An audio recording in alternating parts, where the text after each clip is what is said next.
તારીખ 21/5/2025 ના રોજ સોપડથી રેતી ભરીને આવતી ટ્રકો જેમની પાસે ઓવરલોડ હોય છે, રેતીમાંથી પાણી પણ નીતરતું હોય છે અને ઓછામાં ઓછી રોજની 150 થી 200 ટ્રકો અહીંથી પ્રસાર થાય છે. પોલીસ તંત્ર પણ જોઈ શકે છે, રેવન્યુ વાળા પણ જોઈ શકે છે, બધાની ફરજ છે, ખાન ખનીજવાળાની ફરજ છે. પણ ખાન ખનીજવાળાને કહેવામાં આવે છે, હું પણ ખુદ કહું તો કે સાહેબ એ ટીમ મોકલું છું, કશું કરવાનું નહીં. મોડી જે કોઈને એમ બહુ અમે આગળ રાખ્યો ત્યારે પણ કામ થયું નહીં. ખરેખર આ પરિસ્થિતિ રહે તો અમારા ત્યાં 150 ટ્રકો ત્યાંથી જતી હોય, 100 ટ્રકો વાઘપુરથી જતી હોય અને 100 ટ્રકો સીતવાડે જતી હોય. એમાંથી મોયદને કઈ લેવા દેવા નથી, છતાં મોયદવા નથી આવે. અહીંયા સોપડમાં કઈ લેવા દેવા નથી, એમને રોયલ્ટી પણ મળતી નથી પૂરી. જેમ કે આ માલ બધો બહારથી આવે છે, અહીંથી તો આવતો જ નથી. અને અમારા ત્યાં મોટામાં મોટો પટ છે, જે સાબરમતી અને હાથમતીનો સંગમ, ત્યાં આગળ નાવડી મૂકીને ગેરકાયદેસર નાવડી મૂકી, ઓછામાં ઓછી 25 થી 30 નાવડીઓ મૂકી છે. એમાંથી જયારે રેડ પાડવામાં આવે એટલે ગમે ત્યારે રેડ કરે.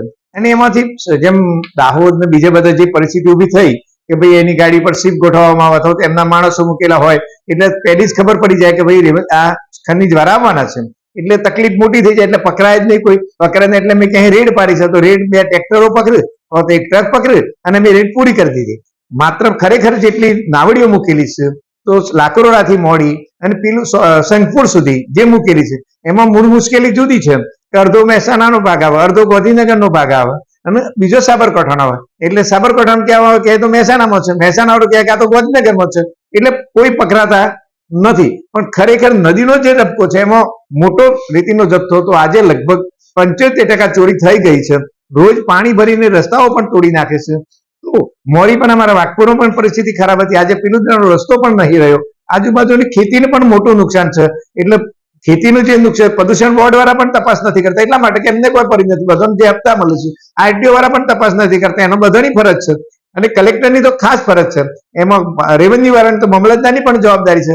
કોઈ જોવા આવતું નથી. અને આના લીધે આવા જો 2 એક્સિડન્ટ થઈ ગઈ, 3 મરી ગયા, મોડી પણ મરી ગયા હતા. એના પહેલા મોયદમાં આવું થયું ત્યારે પિલુદ્રાના આખા ગામને બાંધમાં લઈ અને 15 દિવસ લોકો ગામથી દૂર ભાગી ગયા. ટ્રક વાળાનું અને લોકોને ભાગી જવાનું. એટલે આવી પરિસ્થિતિ થાય ત્યારે ખરેખર સરકારે ધ્યાન રાખવું પડે. સરકારને માનનીય મુખ્યમંત્રીને પણ મારી વિનંતી છે કે તમારો વિભાગ છે, તમે જો ધ્યાન નહીં રાખો તો કોણ રાખશે? અને આને હવાલે કોણ ગરીબોના માટે? તો આપે ધ્યાન રાખી ખરેખર આવા લોકોને પકડવા જોઈએ, માર કરવા જોઈએ. જો આમાંથી કઈ પગલો ભરવા નહીં આવે તો ગોધી ચિંતા હશે અમારી રાહદારી નીચે અમે પગલો ભરીશું. પછી કહેતા નહીં કે પરિસ્થિતિ ખરાબ થઈ છે અને પછી મુશ્કેલી જુદી ઊભી થશે. તો આની જવાબદારી સરકારની જ રહેશે જો પગલો નહીં લેવામાં આવતું. એ ચોક્કસ રીતે હું ખાતરીપૂર્વક કહું છું કે આમાં માત્ર ને માત્ર રેવન્યુ, પોલીસ અને ખાન ખનીજ પોલીસ 4 લોકો ભરેલા છે. 4 લોકો આપતા ઉગાવ મોટા માટે પરિસ્થિતિ આવી છે. તો ખરેખર આના પર પગલો લેવા જોઈએ એવી મારી વિનંતી છે.